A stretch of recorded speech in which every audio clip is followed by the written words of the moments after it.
자, 우리 창세기 강의 계속해 나갑니다. 오늘 2장 말씀, 오늘 요절 말씀 15절에서 17절까지 우리 세 절만 우리 함께 읽겠습니다. 여호와 하나님이 그 사람을 이끌어 에덴 동산에 두사 그것을 다스리며 지키게 하시고, 여호와 하나님이 그 사람에게 명하여 가라사대 동산 각종 나무의 실과는 내가 임의로 먹되 선악을 알게 하는 나무의 실과는 먹지 말라. 내가 먹는 날에는 정령 죽으리라 하시니라. 아멘. 오늘 말씀의 제목 한번 볼까요? 선악과와 죄의 관계.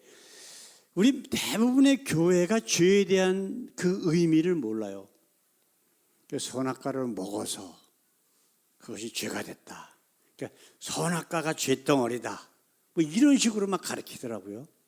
그래서 오늘 이 말씀의 전체적인 의미가 과연 무엇인가라고 하는 것을 우리가 죄에 관한 개념조차도 모르고 있는 그런 많은 사람들에게 우리가 나가서 만났을 때의 죄는 무엇입니다 라고 이야기할 수 있는 그런 귀한 시간이 되기를 원합니다. 이제 1장, 창세기 1장 전체를 보게 되면은 하나님께서 이제 날짜 매일매일 첫째 날, 둘째 날 해가면서 이제 세상 모든 만물을 창조하시는 그러한 것들을 우리가 말씀을 통해서 배웠습니다. 근데 첫째 날과 둘째 날의 시간차가 얼마나 돼 있죠? 24시간이에요. 그렇죠? 그러니까 식물이 있고 그 다음에 하루 이틀 있다가 동물이 있어도 그 식물은 먹을 수 있는 상태로 그대로 보존이 돼요. 그러니까 아무 문제가 없어요. 그런데 이 진화론이라고 하는 자들은 식물이 먼저 나왔는데 식물이 있고 뭐 몇 억년, 몇 천만 년이 있다가 동물이 하나씩 나오기 시작하고 그 다음에 뭐 어쩌고저쩌고 해갖고 공룡이 멸종된 다음에 나중에 수천만 년 있다가 사람이 생기고 어쩌고 얘기를 한단 말이에요. 근데 그거를 가만히 그 사람들이 주장하는 내용을 이렇게 살펴보면은 도저히 과학적으로 이해가 안 되는 거야. 예를 들어서 식물이 먼저 생겼어? 동물이 한 1000만 년 있다가, 쉽게 얘기해 1000만 년까지는 필요 없고 한 5년만 있다가 생겼다고 보십시다. 그리고 그 식물이 5년 동안 살아있어요? 아니요. 다 말라 비틀어져요. 왜?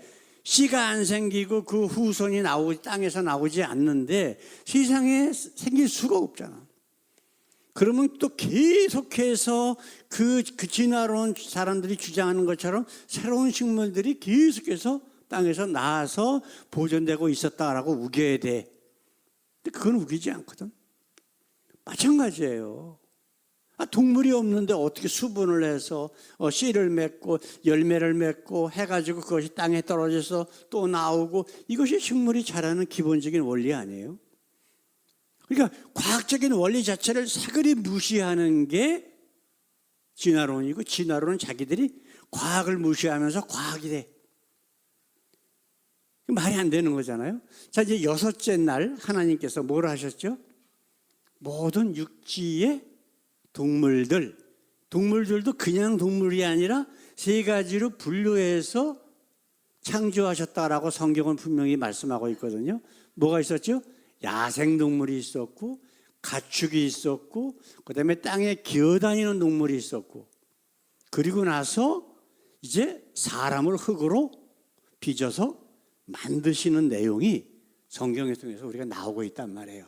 오늘 본문 말씀 보게 되면은 이제 하나님께서는 창세기 1장에서 세상 모든 만물을 창조하신 내용을 다 이제 기록을 하고 난 다음에 하나님께서는 인간을 만드셔요.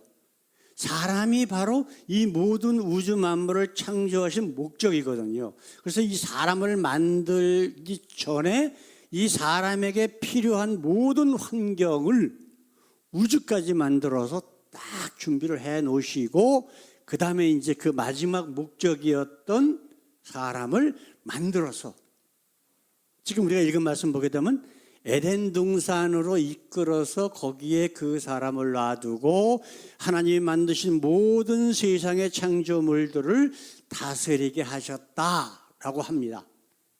그런데 이 에덴 동산 중앙에는 뭐가 있었다? 아까 우리가 지금 읽은 말씀에는 선악을 알게 하는 나무밖에 안 나오지만은 우리가 이제 7절에 있는 말씀 한번 보십시다. 여호와 하나님이 흙으로 사람을 지으시고 생기를 그 코에 불어넣으시니 사람이 생명이 된지라. 이게 굉장히 좀 중요한 거예요. 죄하고 아주 밀접한 그러한 관계가 있는 말씀이거든요. 이걸 우리가 마음에 새겨야 돼요. 생명이 된지라. 근데 원어나 영어 성경에는 뭐라고 되어 있냐면 living being이라고 되어 있어요. 살아있는 존재.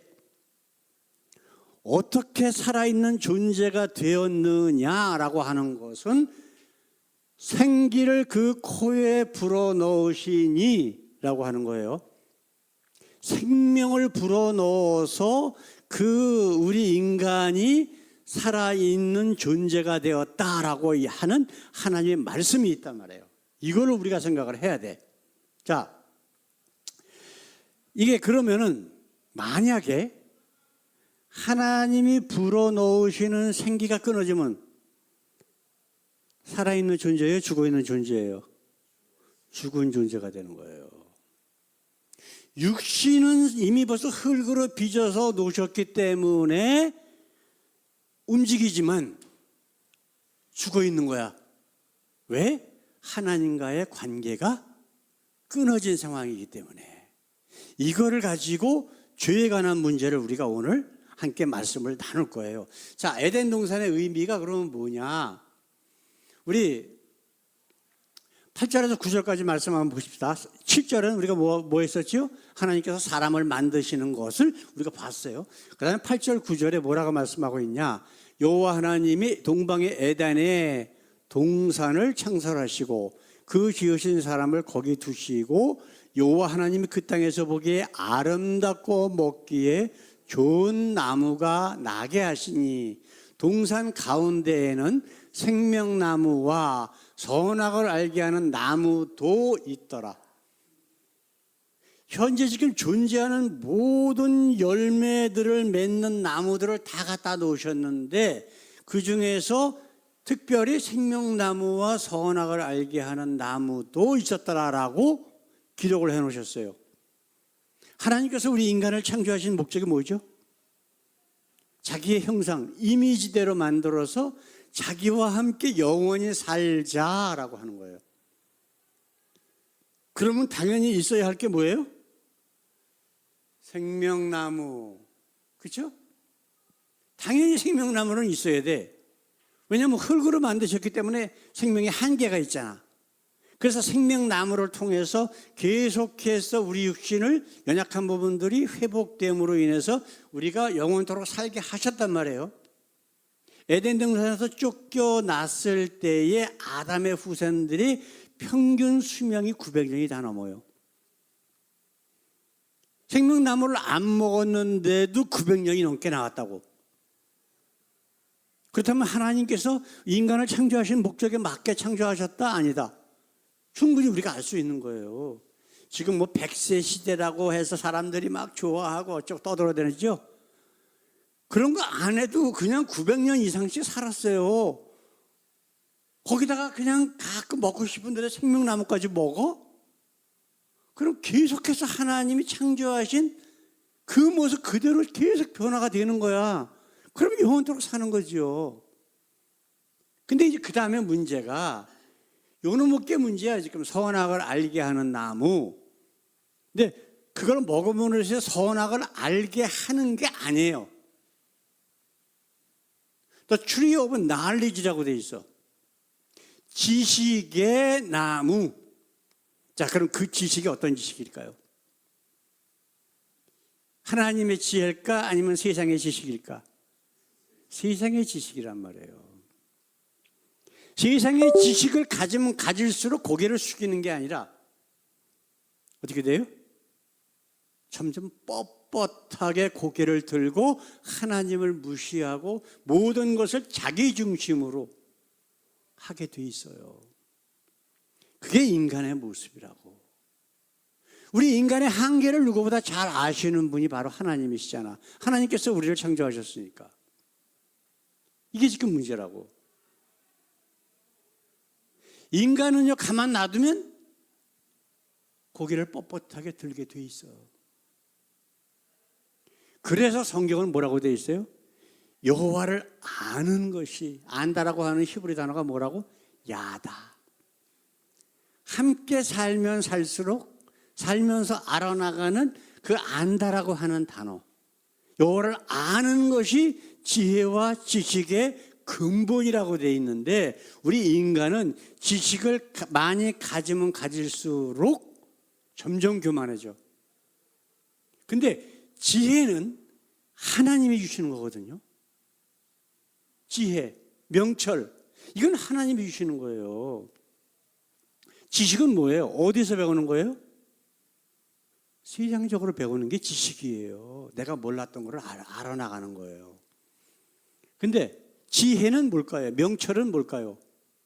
현재 내가 알고 있는 지식을 가지고 그것을 활용하는 게 지혜야.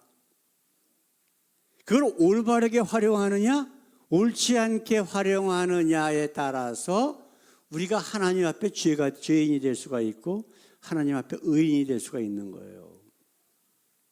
자기를 낮추고 세상과 죄와 육신에 대해서 죽는 자가 정말 지혜자라고. 왜? 그래야만 하나님이 우리에게 주신 영원한 생명을 누릴 수가 있기 때문에, 우리가 구원을 받을 수 있기 때문에.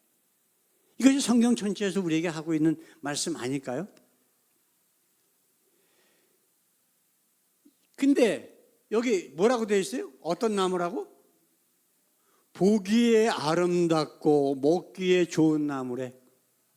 요게 지금 문제라고. 요게 우리 인간은 눈으로 보고 탐스럽게 하는 것. 예? 조금 아까 이제 선악과에 대해서 이제 나오는데, 그게 너무 보기에 너무나 유혹적이야. 예? 그걸 따먹는 거야. 근데 하나님은 뭐라 그러셨어요? 먹지 말라 그러셨거든. 분명히 먹지 말라 그러셨거든. 하나님 말씀보다 더 귀중하게 생각하는 게 있다면 그것이 죄란 말이에요. 하나님 말씀은 무시하기 때문에. 예? 그래서 이거를 해놓으시고 17절에 뭐라고 말씀하셨어요?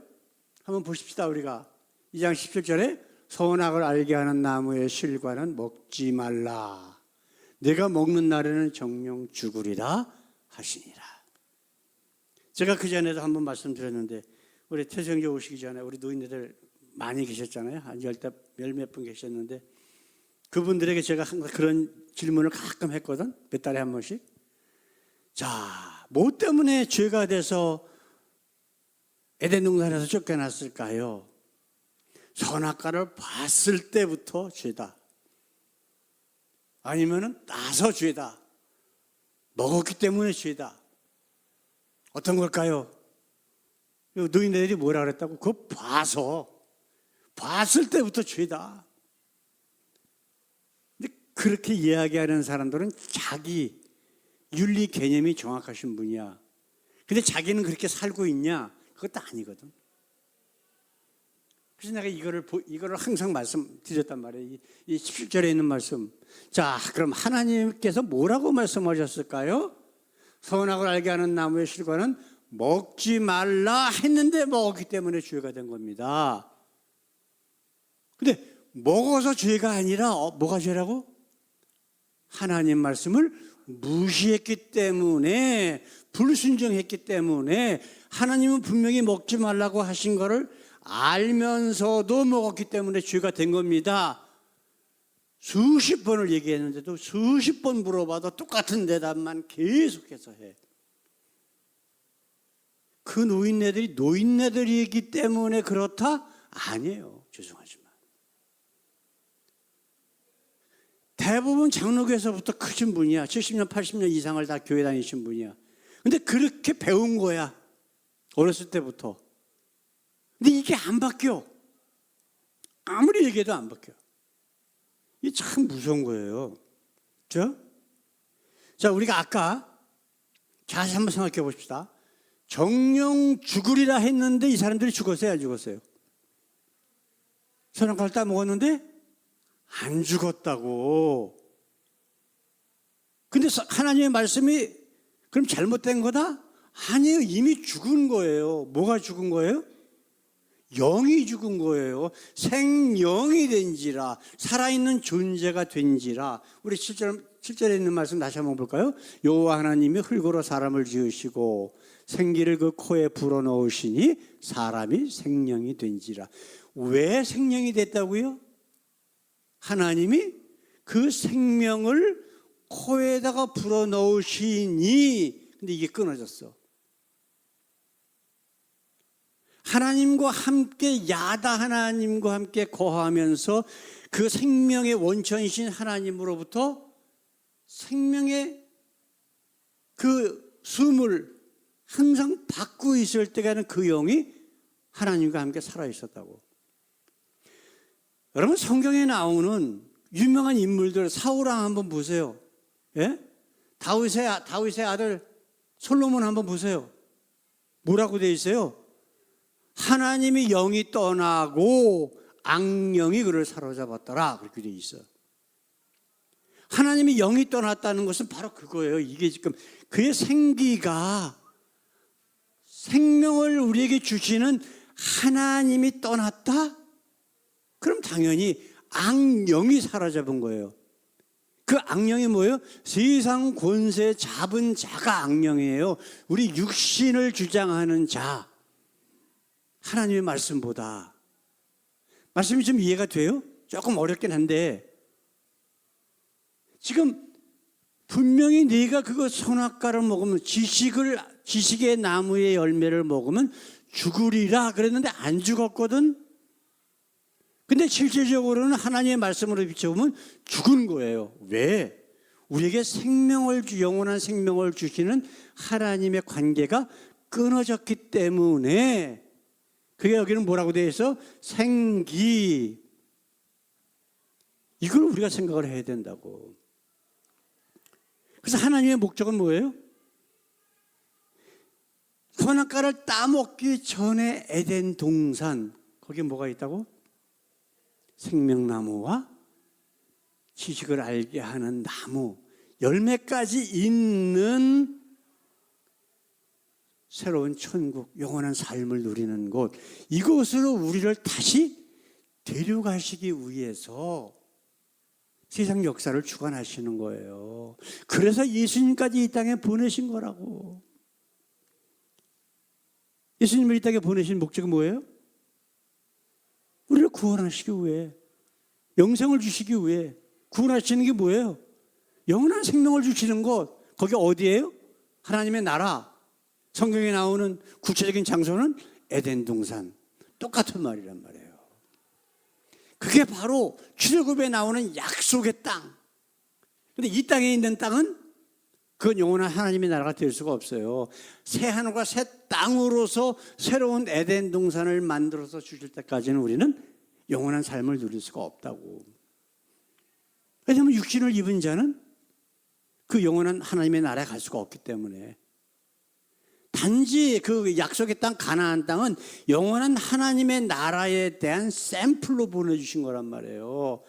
예? 400년 동안 애굽에서 노예를 했던 말든 간에 하나님께서 약속하신 그 땅은 바로 너희들의 것이다. 내 말을 믿어라, 나를 믿어라 하는 것을 이스라엘의 역사를 통해서 우리에게 알려주신 것이 바로 그거란 말이에요. 출애굽.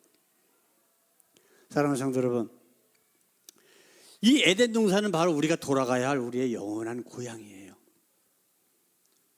생명의 원천이신 하나님과 야다의 하나님, 그분과 함께 있지 않으면은 우리는 이 땅에서도 이미 육신적으로는 살아 있어도 우리의 영은 이미 벌써 죽어버린 거예요. 자, 이거 한번 생각해 보십시다.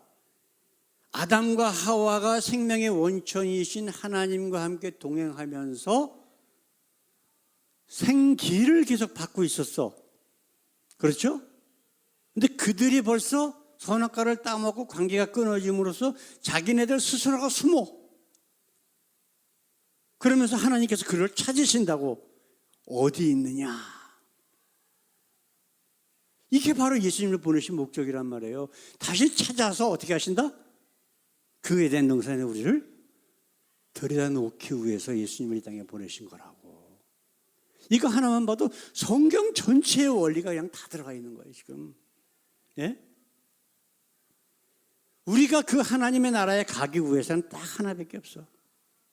딱 하나. 사도행전 2장 38절에 베드로가 한 이야기 한번 보십시다. 예수님과 침례 요한 예수님의 제자들이 항상 복음 선포하면서 하는 얘기가 뭐예요? 회개하라. 침례를 받아라. 하나님의 나라가 가까이 왔다. 가까이 왔다라고 하는 것이 지금 오고 있다는 게 아니고 내 옆에 있어. 내가 회개하고 침례만 받으면 그 하나님의 영이 내 속에 들어와서 네가 바로 하나님의 나라에 거하는 거야. 그 순서를 한번 보십시다. 베드로가 가로되 너희가 회개하여 각각 예수 그리스도의 이름으로 침례를 받고 죄 사함을 얻으라. 그리하면 성령을 선물로 받으리니 그리하면 너희가 구원을 얻으리라. 이렇게 돼 있단 말이에요. 지금 대부분의 교회 다니는 사람들이 다 개신교 천주교야. 물론 침례교도 마찬가지야. 사실은 보면 침례교 다닌다는 사람들, 목사든 누구든 간에 내가 저 사람은 정말 기독교인이다라고 하는 사람 본 적이 없어. 이게 참 너무 안타까운 거예요. 이거 자체도 몰라. 이거 자체도. 예? 그냥 교회 열심히 다니고 교회 충성하고 목사한테 잘하면 그냥 구원받는다는 식으로 생각을 해. 다. 왜 그런 걸 믿어요? 하나님 말씀을 믿어야지. 세례가 뭔지 침례가 뭔지도 몰라. 우리 행활학교 선생 하시는 분 침례가 맞대. 근데 침례의 의미에 대해서 잘 몰라. 이걸 아는 사람이 없어. 침례교 목사라는 것들도. 예? 침례가 뭐예요? 죽음이에요. 죽음. 분명히 성경에는 뭐라고 되어 있어요? 예수님 뭐라고 그랬어? 물과 성령으로 거듭나지 아니하면 라고 단서를 붙였다고. 결코 하나님 나라에 갈 수 없다. 근데 이 물이 세례래. 그래서 교황이 목사가 죄를 씻어줘야 되는데 성경에 어디 있어요? 단 한 군데라도 나와요? 아니에요. 죄 사함을 받고는 뭐예요? 하나님께 목사가? 교황이? 신부가? 말도 안 해. 그거 자체가 이미 벌써 이단이에요. 그거 자체가. 이단이라고 해서 무슨 엄청나게 다른 거 아니에요. 예수 믿는 것 같은데 가짜. 100마디 말씀 중에서 한마디라도 안 받아들여. 안 믿어. 그럼 이단이에요. 그 이단을 뭐라 그랬어요? 성경에? 사단의 무리다 라고 분명히 얘기하셨어요. 그럼 예수님께서 사단의 무리를 구원하시겠냐고요. 말이 안 되잖아. 사랑하는 성도 여러분, 이 세상에 누구든지 죄를 사할 수 없어요. 죄를 사할 수 있는 분은 누구? 오직 하나님과 예수 그리스도밖에 없어. 이거는 선택해서 누구는 사해주고 누구는 안 사해주고 그러는 멋대로가 아니에요. 장로교 목사처럼, 장로교 하나님처럼 예정하고 어쩌고 이거 완전히 이건 사기질이야. 이거는 하나님 말씀, 하나님 이름 팔아서 장사하는 것들 무조건 용서하셔. 누구를? 침례로 물에 빠져서 죽고 그리스도 안에서 거듭나기만 하면 무조건 구원하시는 분이 누구다? 하나님이에요. 이미 벌써 세상과 죄와 육신에 대해서 죽었어. 그러면 용서하시는 거야. 죄를 기억하지 아니하시고 다 사해 주신다고 분명히 말씀하셨잖아요. 약속하셨잖아. 이 약속이 중요한 거 아니에요? 자, 우리가 한번 생각해 보십시다. 그 에덴 동산은 우리가 지금 읽은 말씀 뭔가 과일들 다 있고 생명나무도 있고 있고 거기다가 또 그 에덴 동산을 통해서 온 인류의 그 생명이 되는 물이 흐르고 말이야. 뭐 이게 남의 나라 얘기가 옆집 얘기가 아니잖아. 누구 얘기예요? 우리가 가야 할 바로 그곳이야. 상상만 해도 몸이 막 떨리지 않아요? 에? 초대교회 순교하신 분들은 다 그랬다고. 그래서 그 모진 박해를 받으면서도 기쁨으로 찬양을 하면서 순교를 당했다고 기록이 되어 있단 말이에요. 우리에게 과연 그러한 떨림이 있어요? 기대가 있어요? 설렘이 있어요? 있어야 돼. 그 나라를 바라보고 우리가 아무리 그 우리를 유혹할 만한 선악가들이 우리 가는 길이 있을지라도 다 못 본 척하고 다 버리고, 그리고 그 하나님께서 지금 기록해 놓으신 그 에덴 동산 하나님의 나라만 바라보고 우리가 뚜벅뚜벅 걸어가 승리하는 우리 모두 되기를 원합니다. 우리 기도하겠습니다. 우리 하나님 감사합니다. 아버지, 비록 아주 짧게 기록되어 있지만은 그 하나님의 나라 에덴 동산 그 모습을 사모하며 사는 저희들 되게 하옵소서. 그러기 위해서는 이 세상에서 환난이 있다고 분명히 우리 예수님은 말씀하십니다. 아무리 힘들고 어려운 환난, 유혹 있을지라도 담대히 뚜벅뚜벅 그 에덴 동산을 향해서 달려나갈 수 있는 저희들의 귀한 삶, 하나님이 기뻐하시는 삶이 되게 하옵소서. 감사하며 예수님의 이름으로 기도드렸습니다. 아멘. 이제는 우리를 억만 죄악 가운데서 구원하시고 우리를 그 영원한 하나님의 나라인 에덴 동산으로 이끄시기 위해 이 땅에 오신 우리 주 예수 그리스도의 그 귀하신 은혜와 독생자까지 아낌없이 우리의 걸림돌 되는 모든 죄악을 사하시기 위해 독생자 아들 예수 그리스도까지 십자가에서 물과 피를 다 흘리시며 다 이루었다 고백하게 하신 하나님의 우리를 향한 한없으신 사랑과 지금도 우리와 함께 계셔서 영원한 하나님의 나라 에덴 동산을 사모하며 살게 하시고 우리를 이끄시는 성령님의 교통이 역사하심이 귀한 예배를 드리고 하나님의 나라를 사모하는 그 귀한 삶으로 날마다 경주에서 승리하기를 원하는 주의 사랑하는 자녀들 위에 영원토록 함께 하시길 예수님의 이름으로 간절히 축원하옵나이다. 아멘. 아멘.